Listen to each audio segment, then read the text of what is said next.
Greetings, friends. I'm glad that I have been invited to share with you today the message. I am Donna Smith-Pupillo. I'm the Executive Director for Deaconess Nurse Ministry, and we are a Council for Health and Human Service Ministry of the United Church of Christ, who serves 2 counties in Illinois and 5 counties over in Missouri, providing healing and health services through professional registered nurses. And I want to thank you for your generosity over the years that you've given to Deaconess Nurse Ministry. We appreciate all the gifts you have shared generously. And so as your steward this day and your preacher this day, I want us to reflect on what generosity means as we all work together to bring health and wholeness to many in our community. We are really clear that through the COVID-19 crisis, that indeed there has been shown a great disparity in health for those who struggle to have the services they need to keep themselves healthy and whole. So today, I want us to reflect on how we share God's love generously as we work together to bring health and wholeness. And when I started to think about that, the story in Luke first came to mind. Yes, the story about friends helping a man go down through the roof to get the healing that he so desperately needed from Jesus. And I want to reflect a little bit about Phoebe, who is seen as the first deaconess, who was a helper to many and was seen as a helper to many in caring for others in the way she can. You know, both of these stories are about a journey of health and wholeness and how we all need to play a role in that story. Luke is a vivid story. Let's be really clear. Luke is a vivid story. Jesus is in a house teaching. It's a crowded house in Palestine. It's a Palestinian house, and those houses had a flat kind of roof where it was kind of a 2-story. It was slightly pitched. Animals and often others stayed up on the roof in the coolness of the day, and it allowed it for the rain to come off. The roof was, back in those days, was just very similar to the roofs that we have today in that it was boards put together on planks running side by side. And instead of shingles, it was mud kind of packed in there to keep the rain from falling down on the people in the house.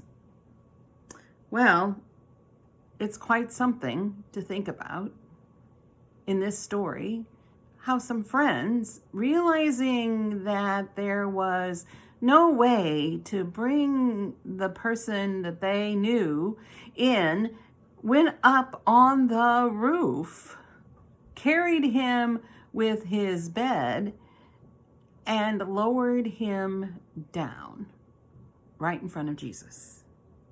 You know, when I think about that, I think about that scene. Well, how that must have been.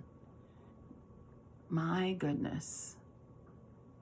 The roof getting a hole in it. People digging mud, and how the mud might have been falling down all around Jesus and the people inside. And how determined and tenacious these friends were to making sure that their friend could get the help that he needed. They were really courageous folks who worked together to dig this hole. Just imagine who they might be. I can't imagine how much courage that must have taken, how much love that they had. Now, you know, when I look at that story, I wonder who these friends are. Who are they? Are they the neighbor next door, somebody who lives next door, like you have neighbors next door to you, and who live next door and know the plight of this poor man, realize that he is struggling, needing healing that only Jesus can give. Or maybe it's the synagogue buddy. I bet when you gather at Ivy Chapel, you have your Ivy Chapel buddies. And I bet you're really missing them with COVID these days. But you have them. People who you see, you greet, you sit in the same pew or near them, and you know when they're there and when they're not there, and you know their story. And you care for them, and you pray for them. And maybe that was who was there, somebody from the religious community. Or maybe it was somebody who they had worked with and knew all their years. A friend that goes back many times in many ways, who was aware of how vital and alive and now how they struggle, and that person really needed the healing and hope. Yeah, they were friends of this man.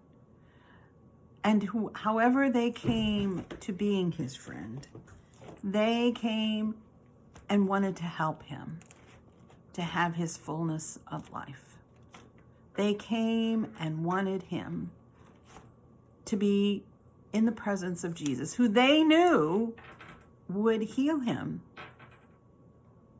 And so they dig a hole in the roof and they lower him down right in front of Jesus.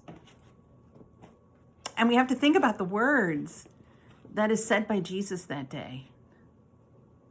It was their faith that made the man well. It was their faith that made the man whole again. It was what they did. It was their acts of generous love, their sharing of their very lives for this man, that they were able to, with their faith, to make him well. Sharing and caring. And then we have Phoebe. Dear, dear Phoebe, who is what we like to call at Deaconess Nurse Ministry, the founder or foundress of the Deaconesses going back centuries. For she was a helper to many. Phoebe was known to be the helper to many, that cared for many people. And that is the movement that Deaconess has, the helper to many. I want to remind you of that history that we share. We share the history of the Deaconess movement here in St. Louis. We share that history that goes back to 1889 when churches got together on a cold night at St. Peter's UCC in the city and decided that they needed to do something to help their neighbors who struggled with health and health care at the time, and that they had heard about the Deaconess movement in Germany. And so they began. And they explored it. And they got two dedicated women to begin the Deaconess movement here. Sister Lydia Daries and Sister Catherine Hack. And the story goes on from them to eventually the hospital, to eventually the foundation, and to eventually Deaconess Nurse Ministry, who has the nurses, 18 of them now, across the metro region, providing healing services. And you are a part of that history. You're a part of that sharing and caring. We are all called, not just deaconesses, not just Sister Lydia Dairies and Sister Catherine Hack, but you are called to share generously. You are called to be that friend and helper to many, to give what you can in the ways that you can, so that others may have that healing hope. See, it didn't take anything extraordinary by the friends per se in the Luke story. It really didn't. They only needed to do what they could do. They gave what they could give. They wanted it so badly for somebody else that their generosity of care went beyond measure. And so, my friends, let us think how together, each one of us, in our small ways, can make a sharing, caring difference in this world.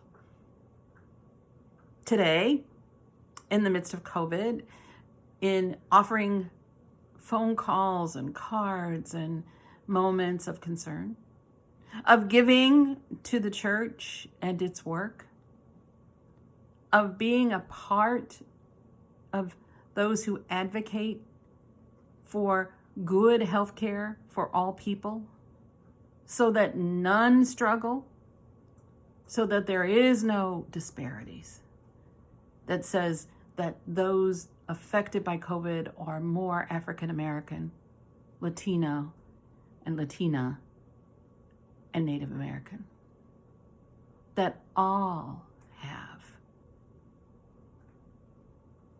And that is being generous in your spirit.